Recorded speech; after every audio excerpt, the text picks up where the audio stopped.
안녕하세요. 웹캐뷰 리버리입니다.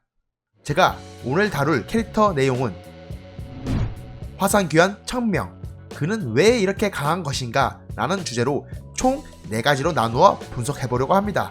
참고로 객관적인 사실보단 저의 주관적인 생각이 많이 들어갔으니 재미로 봐주세요.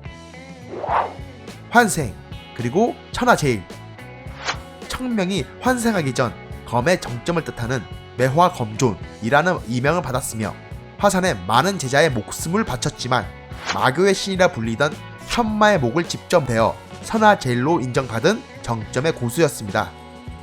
그러한 길을 이미 환생 전에 예습, 복습, 모든 이룬 기억과 재능을 고스란히 현생에 가지고 와 무공 성취가 남들보다 몇 배 빠르니 강할 수밖에 없습니다.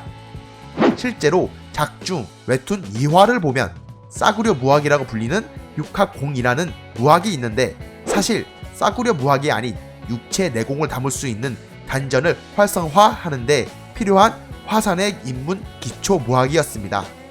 그 사실을 알고 있던 청명은 화산으로 돌아가던 중 검존 경지에 오른 재능으로 그 자리에서 너무 쉽게 익혀버립니다. 그리고 그 어떤 검으로도 매화를 피워내 일부 최종 보스라 할 수 있는 진금룡을 쓰러뜨리기도 합니다.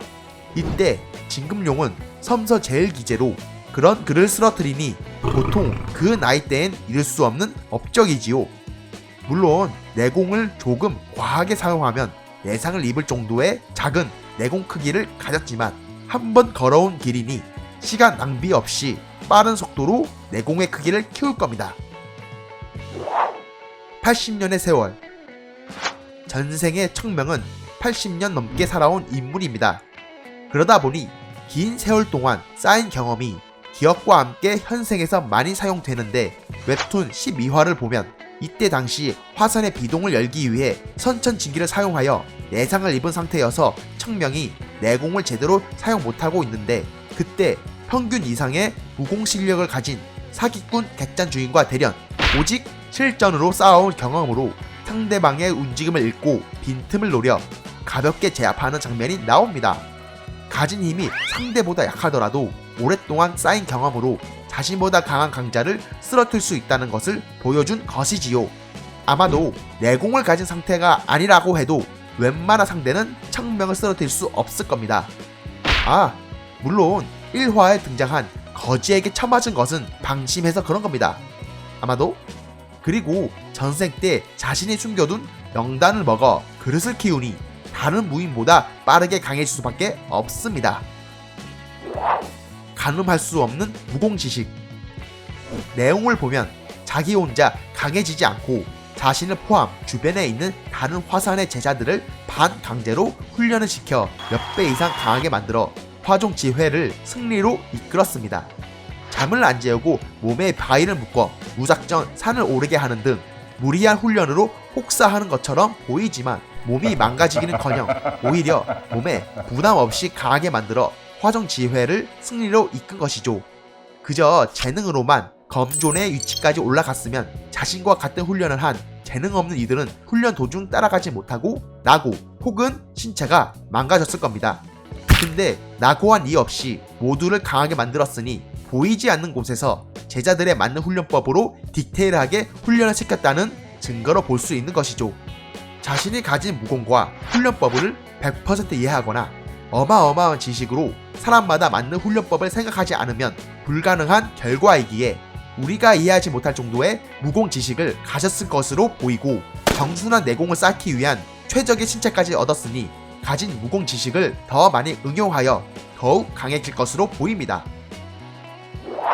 죽음을 이겨낸 정신력. 시간상 마교와의 전쟁이 100년이나 지난 시점이지만 청명 당사자는 마교와의 전쟁이 끝난 직후에 기억을 갖고 환생하였습니다. 그 말은 즉 눈앞에서 많은 화산의 제자들의 죽음을 본 직후라 그들의 죽음을 받아들이거나 심적으로 수습을 전혀 못한 상황에서 환생했다는 것이죠. 거기다 100년 뒤 거지로 환생하였으며 화산은 마교 잔당에 의해 망했다는 얘기까지 들었습니다. 모든 것을 바쳐 세상을 구했는데 돌아온 것은 망한 화산뿐이니 일반 사람들은 그 자리에서 무너졌을 겁니다. 하지만 우리의 청명은 무너지기는커녕 오히려 불같이 화를 내며 화산의 현 상황을 빠르게 파악하였고 지체 없이 화산으로 달려가 화산에 당장 필요한 모든 것을 생각하고 화산을 살기 위한 행동을 옮겨 화산을 재건하기 시작합니다. 제자들의 훈련, 화산의 재정, 즉 경제력 회복, 잃어버린 화산의 무공을 알게 모르게 전수, 그 모든 것을 단신으로 이루니 대단할 수밖에 없습니다. 물론 죽은 장문 사형, 청문이 눈앞에 보이고 목소리가 들리는 등 환청과 환각을 동반한 심각한 PTSD를 겪고 있는 것 같지만 청명은 이마저도 유쾌하게 풀어가고 있습니다. 그냥 성격이 더러워서 스스로 자각하지 못한 것일 수도? 청명 화이팅! 여기까지 청명이 왜 강한가 라는 것을 4가지 이유로 나누어 보았습니다. 물론 저의 개인적인 생각으로 나누었기에 다른 분들과 생각이 다를 수 있습니다. 만약 다른 의견이 있으신 분들은 댓글로 남겨주시면 감사하겠습니다. 영상이 좋으셨다면 구독과 좋아요, 알림 설정 부탁드리겠습니다. 그럼 안녕.